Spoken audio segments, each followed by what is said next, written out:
Assalamualaikum warahmatullahi wabarakatuh. Saya Sinta Krisdiana Dewi dengan NIM 609119023. Di sini untuk memenuhi tugas mata kuliah dari sistem pendukung keputusan, saya akan melakukan perhitungan menggunakan metode Elektra dengan studi kasus, implementasi metode Elektra, penugasan dosen sebagai tim marketing Universitas Amikom Yogyakarta. Nah, dalam menentukan tim marketing dosen, ada beberapa kriteria yang menjadi pertimbangan, sehingga hasilnya diharapkan dapat memberikan rekomendasi bagi pihak terkait secara objektif sesuai dengan pembobotan kriteria yang telah ditetapkan. Terdapat 5 kriteria dalam menentukan tim marketing dosen diantaranya. Nah, di sini sudah saya cantumkan kriteria dalam menentukan tim dosen, yaitu K1, pengalaman mengajar PSU. Kemudian K2 atau kriteria 2, kegiatan berjalan. Kemudian K3, pengalaman marketing. Dan ada K4, jam mengajar. Kemudian K5 atau kriteria 5, penampilan. Selain kriteria tahapan awal dalam penentuan tim marketing dosen adalah alternatif, yaitu pilihan atau kandidat yang nantinya akan direkomendasikan untuk ditugaskan.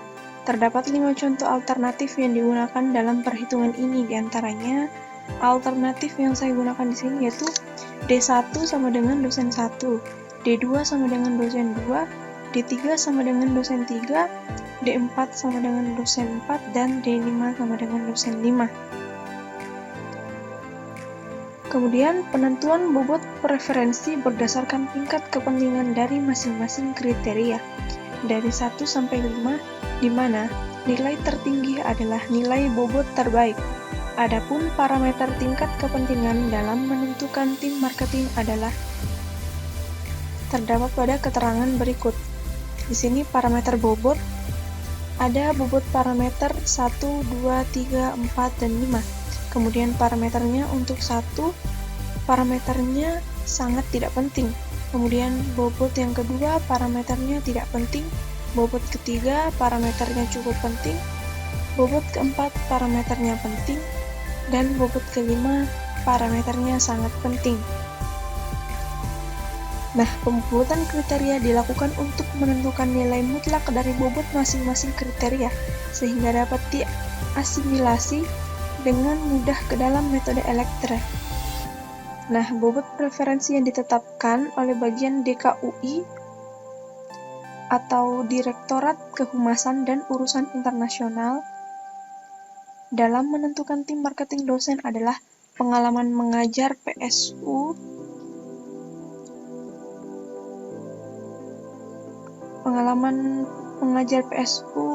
yaitu parameternya 4, kegiatan berjalannya 5, pengalaman marketing 4, jam mengajar 5, kemudian penampilan 3. Nah, masing-masing kriteria sudah ditentukan nilai dari bobotnya, nilai bobot dari masing-masing kriteria. Kemudian, di sini ada tabel acuan matrik rating kecocokan. Nah, di mana D1 alternatifnya D1, D2, D3, D4, dan D5 dengan masing-masing kriteria, dengan masing-masing nilai di berbagai kriteria. Kriteria 1, kriteria 2, kriteria 3, kriteria 4, dan juga kriteria 5. Nah, langsung saja kita ke perhitungan metode Elektra. Yang pertama, ada normalisasi matrik keputusan. Di sini langkah yang pertama yaitu normalisasi matrik keputusan. Dilakukan dengan rumus RIJ, di mana XIJ dibagi akar dari sigma M I sama dengan 1 X pangkat 2 IJ. Untuk I sama dengan 1, 2 sampai dengan M, dan J sama dengan 1, 2 sampai dengan N. Dimana caranya? Kita akan melihat ke jurnal. Untuk rumusnya sendiri,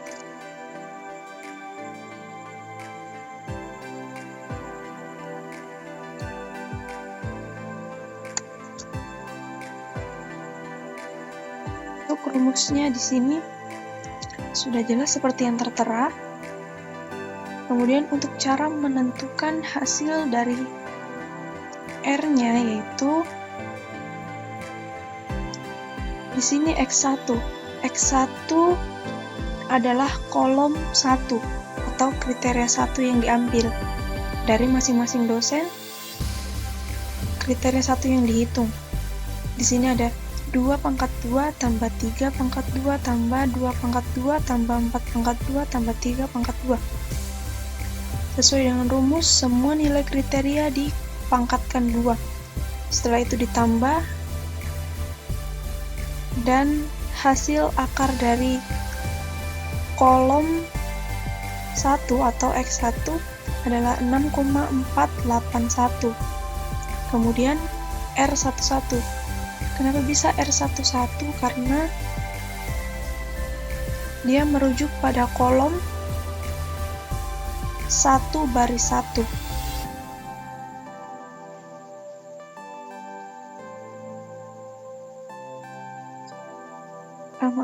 Maksudnya merujuk kepada kolom 1. Dimana untuk K1 dari D1 yaitu 2 ditulis dengan R11. Kemudian untuk kriteria dari D2 ditulis menggunakan R21. Kemudian kriteria dari D3 R31.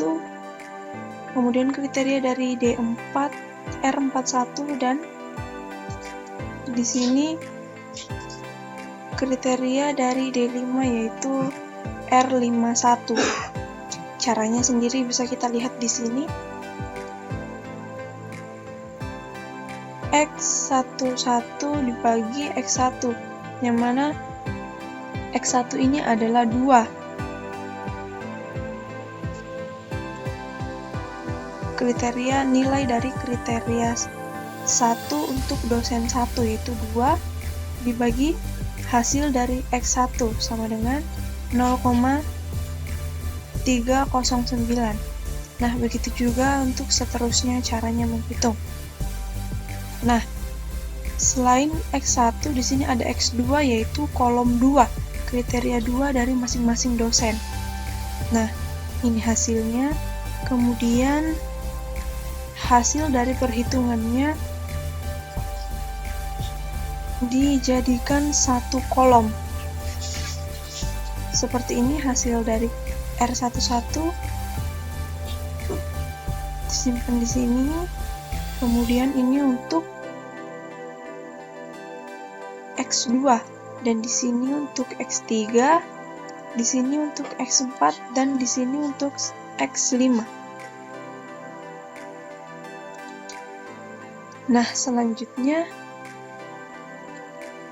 langsung saja kita ke langkah kedua, yaitu pembobotan pada matriks yang telah dinormalisasi. Rumusnya V sama dengan R dikali W, yaitu matriks R, ini matriks R dikali dengan W, di mana W sendiri sudah ditentukan, W atau bobot sudah ditentukan, yaitu 4,5,3. Kita lihat di jurnal. Nah, ini di sini sudah ditentukan W sama dengan atau nilai bobotnya 4,5453. Nah, kemudian langsung saja kita kalikan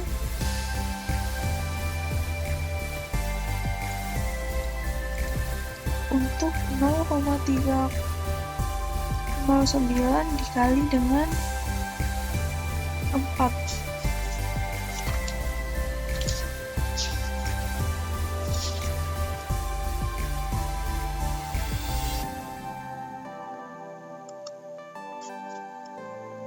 Atau untuk memudahkan, langsung saja kolom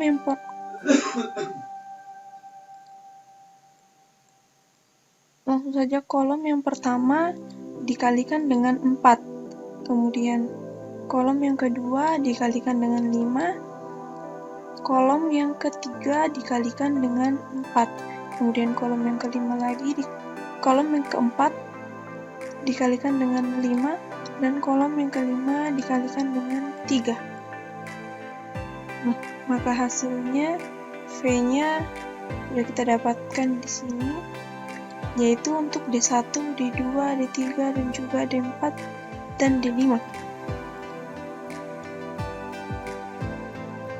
Kemudian kita masuk ke langkah ketiga, yaitu menentukan himpunan concordance dan discordance. Dengan rumus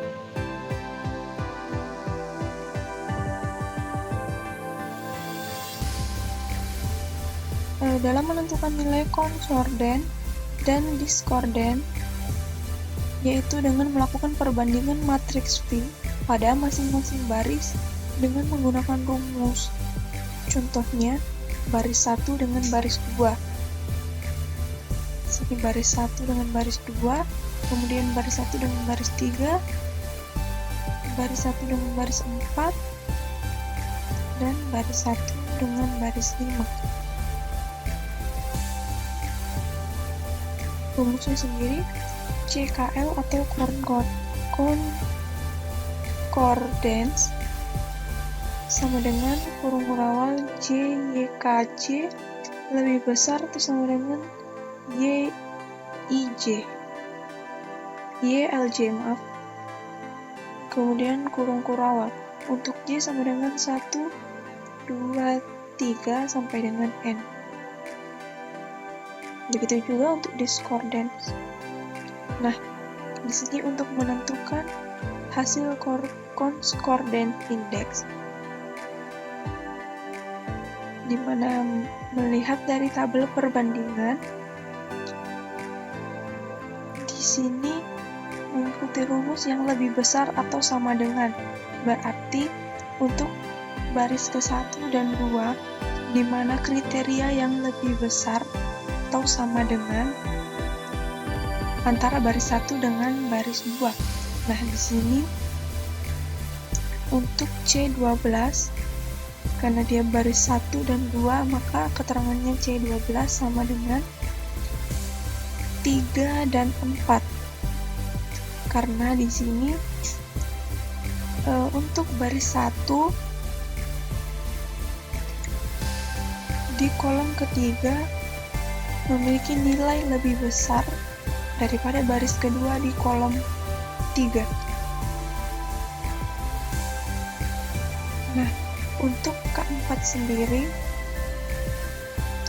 di baris 1 nilainya lebih besar atau sama dengan baris 2. Jika rumusnya tidak menggunakan sama dengan, hanya menggunakan simbol lebih besar, maka ini tidak dimasukkan. Hasilnya hanya kolom 3. Tetapi di sini menggunakan lebih besar sama dengan, jadi hasil dari C12 yaitu 3,4. Nah, berikut juga dengan tabel selanjutnya antara baris 1 dan 3, di mana baris perbandingan baris 1 untuk concordance-nya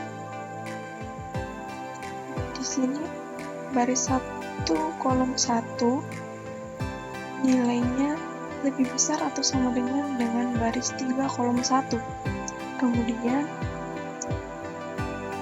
untuk baris 1 kolom 3 nilainya 2,744 lebih besar daripada baris ketiga kolom ketiga atau kriteria ketiga, maka hasil dari C13 yaitu 1,3. Begitu juga seterusnya. Nah, kemudian untuk mencari hasil dari discordance, di sini saya juga menyiapkan tabel acuan matriks untuk langkah yang ketiga. Nah, untuk hasil dari discordance sendiri yaitu sebaliknya, nilai yang lebih kecil antara baris 1 dan 2. Nah, kita berpacu pada tabel yang sudah ada, di mana di sini nilai baris kedua lebih besar, atau di sini baris ke-1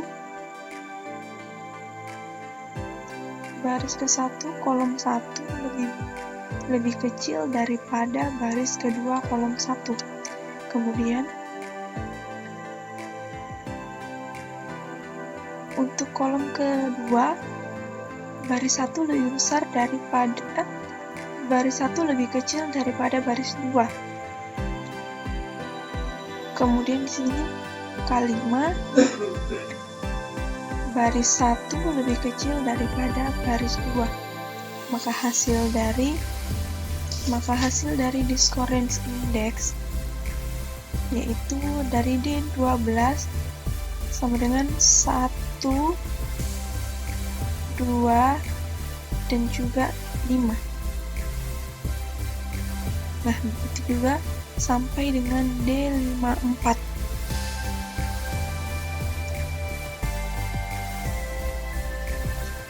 Setelah itu kita masuk ke langkah keempat, menghitung matriks concordance dan discordance dengan rumus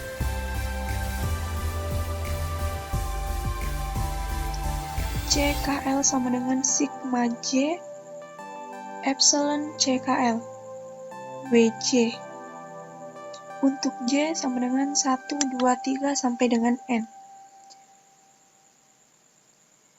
di mana langkah yang keempat ini adalah menjumlahkan nilai dari masing-masing himpunan, baik concordance maupun discordance. Himpunan concordance diambil dari nilai himpunan bobot preferensi, yaitu W sama dengan 4,5,4,5,3. Nah, yang sudah ditentukan tadi bobotnya, kemudian dilakukan penjumlahan untuk menghitung matriks dari concordance. Di sini saya sudah menyiapkan C12,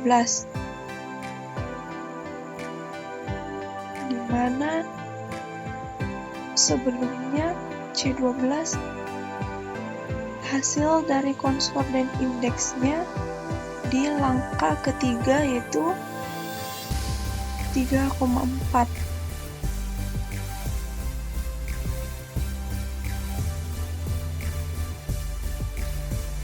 Di mana bobot dari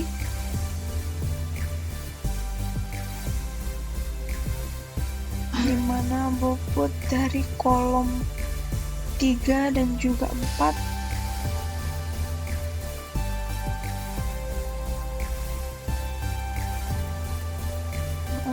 di sini berpacu pada W-nya atau bobotnya sama dengan dalam kurung 4,5,4,5,3. Nah, ini pembobotnya.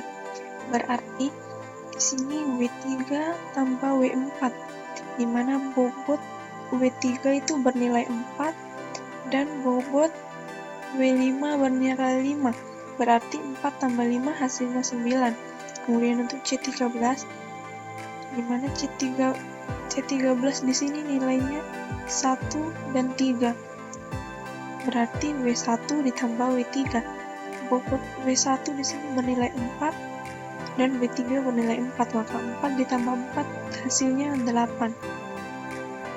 Kemudian C14 juga begitu, W3 ditambah W4. semua hasil dari konskordens berpacu pada hasil himpunan dari langkah ketiga, di mana konskorden indeksnya sudah kita dapat dari C12 sampai dengan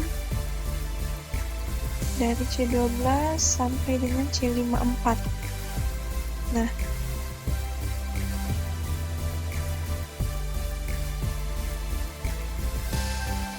kemudian seterusnya kita akan lakukan penjumlahan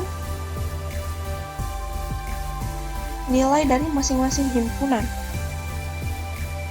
Nah, setelah konskordens didapatkan hasilnya, langsung saja kita buatkan tabel seperti ini, dimana kenapa hasilnya 0?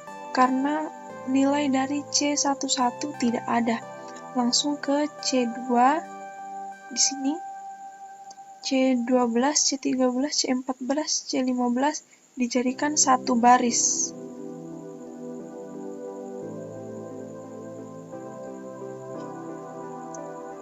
Ini dia dijadikan satu baris. Kemudian untuk C21, C23, C24, C25 dijadikan baris kedua. Begitu juga seterusnya. Hasilnya 0 karena di sini kita tidak menghitung antara baris 1 dengan baris 1, maka langsung ke baris 1 dan 2, jadi di sini nilai konskordensnya langsung diambil dari konskorden baris 1 dan juga baris 2. Seperti itu. Kemudian untuk menghitung matriks diskordens, rumus mencari himpunan diskordens adalah DKL sama dengan max kurung kurawal YKL dikurang YLC kurung kurawal J epsilon DKL dibagi max YKL dikurang YLC kurung kurawal untuk semua J. Nah, di sini caranya max 1,234 dikurang 1,852, dimana kenapa bisa hasilnya ini, karena kita lihat hasil dari D12 tadi di langkah ketiga, dimana diskordens indeks D12 yaitu 125. Di sini kita copy dulu V-nya.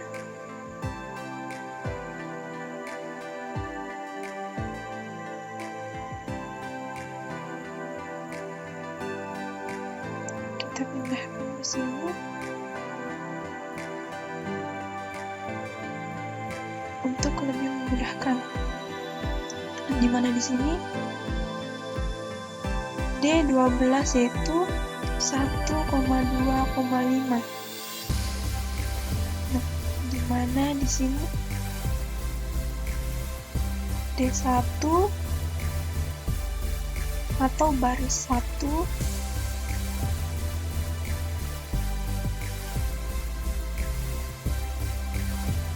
di sini untuk K1, K2, K3, 4, K5.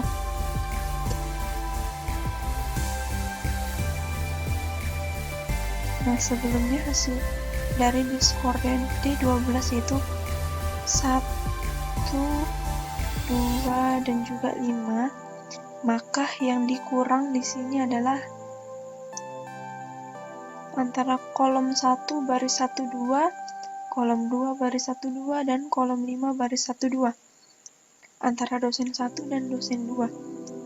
Kemudian dibagi dengan maks absolut dari nilai semua baris 1 dan juga 2 dikurangkan, maka hasilnya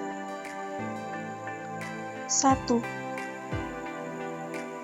Hasil dari penjumlahan, hasil dari perhitungan di atas untuk D12 yaitu 1. Kita langsung disimpan di sini. Begitu juga untuk seterusnya. Nah, semua berpacu ke hasil dari discordance index. Langkah ketiga, menentukan himpunan concordant dan discordance. Maka akan didapatkan hasil sebagai hasil seperti ini. Kemudian kita masuk ke langkah kelima, menentukan matriks dominan, concordant, dan discordance, di mana rumusnya yaitu di sini threshold atau subset C garis ini sama dengan subset sama dengan 1 per M kali M kurang 1. Sigma M K sama dengan 1, sigma M L sama dengan 1, CKL. Nah, di sini nilai threshold diperoleh dari penjumlahan seluruh nilai matriks concordance dan discordance dibagi dengan jumlah baris matriks dikali dengan jumlah baris matriks dikurangi 1. Di sini nilai dari matriks concordance-nya yaitu C1, C12, C13, C14, C15. Semua diambil dari sini. C ini dan juga ini.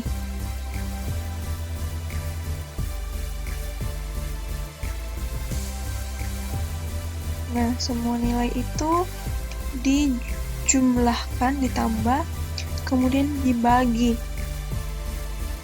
M itu jumlah baris. Di sini jumlah barisnya adalah 5, kemudian dikali dengan jumlah baris lagi 5 dikurang 1. Di sini hasilnya, hasil dari matriks concordance-nya 9. Sini hasilnya ditambahkan semua.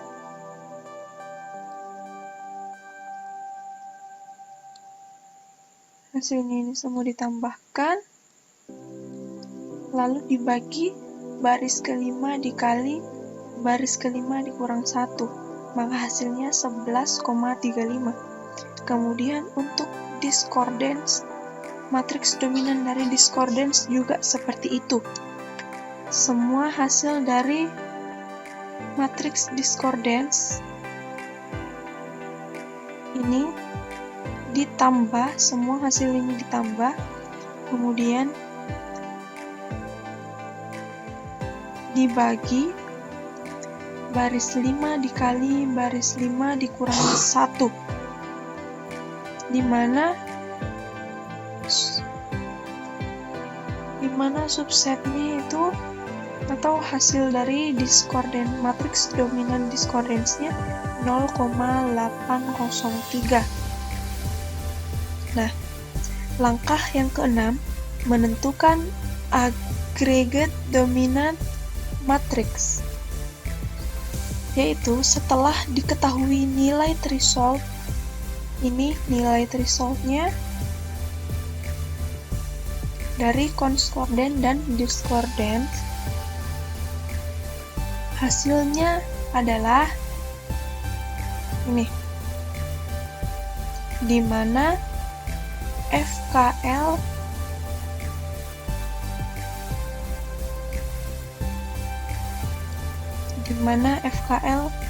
sama dengan 1 jika CKL lebih besar atau sama dengan C.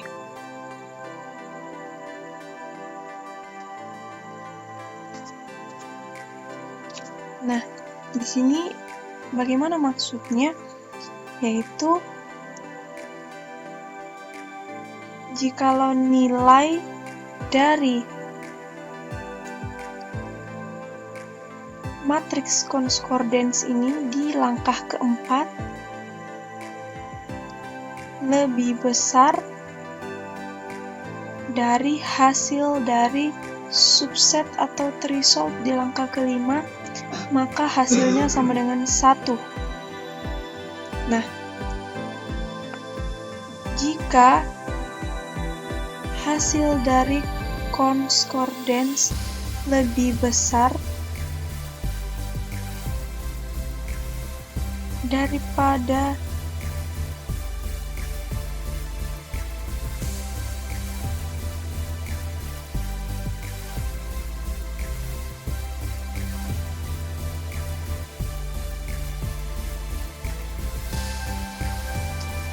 lebih kecil daripada C, maka hasilnya 0. Salah, harusnya lebih kecil, maka hasilnya 0. Nah, di sini sudah dihitung semua. Kemudian untuk discordance-nya GKL sama dengan 1 jika CKL lebih besar dari D. Nah, di sini jika nilai concordance-nya lebih besar daripada hasil dari threshold di langkah kelima, yaitu 0,803, maka hasilnya 1. Jika lebih kecil daripada nilai threshold, maka hasilnya adalah 0. Nah, sudah didapat di sini agreed dominant matrix dari concordant dan discordance. Kemudian langkah terakhir yaitu hasilnya, di mana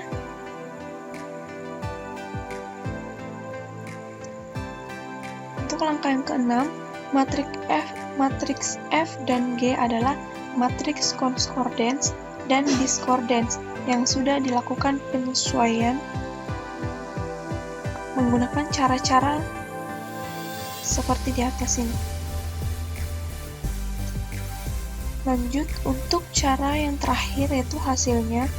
Untuk mendapatkan hasil akhir, maka matriks F dan G harus dihitung sehingga hasil perhitungan metode elektronik dapat dipakai sebagai bahan pertimbangan dalam menentukan penugasan dosen sebagai tim marketing. Di mana di sini rumusnya EKL sama dengan FKL dikali GKL, di mana FKL hasil dari F yaitu ini seperti pada gambar, dan G-nya seperti di atas. Kita kalikan, maka hasilnya atau eliminasi alternatif yang less favorable matriks E memberikan urutan pilihan dari setiap alternatif, yaitu bila maka alternatif merupakan alternatif yang lebih baik daripada A1, sehingga baris dalam matriks E yang memiliki jumlah paling sedikit dapat dieliminasi. Nah, hasil akhirnya di sini yaitu dapat dilihat matriks yang memiliki nilai 1 adalah nilai yang direkomendasikan oleh sistem.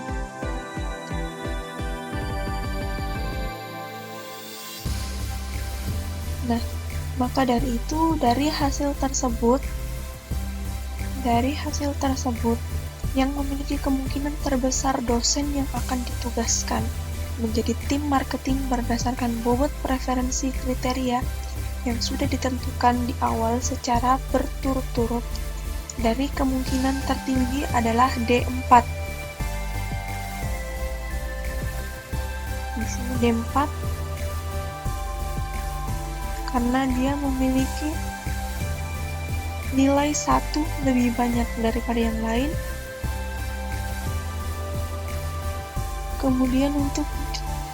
Kemudian ada D2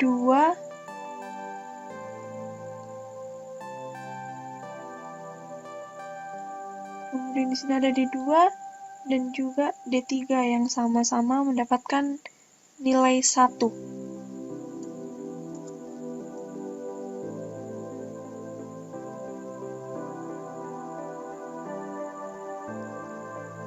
Nah, di sini saya akan membacakan kesimpulan dari perhitungan di atas, di mana berdasarkan apa yang sudah dijabarkan mengenai pemilihan dosen yang tepat dalam tim marketing, disimpulkan bahwa dari jurnal, kesimpulannya di mana A dari 5 dosen yang menjadi alternatif dengan memiliki kriteria dengan bobot yang berbeda diperoleh hasil yang objektif dari hasil perhitungan yang memiliki nilai 1 terbanyak, yaitu D4. Yang bagian B, metode elektra mampu diterapkan dalam sistem pendukung keputusan bagian DKUI dalam merekomendasikan dosen yang akan ditugaskan sebagai tim marketing. Kemudian yang terakhir, penelitian dengan menggunakan metode elektra ini memiliki rumus perhitungan yang panjang dibandingkan dengan metode yang lain seperti AHP dan SAW ataupun TOPSIS. Nah, mungkin itu saja yang bisa saya sampaikan. Kurang dan lebihnya mohon dimaafkan. Assalamualaikum warahmatullahi wabarakatuh. Terima kasih.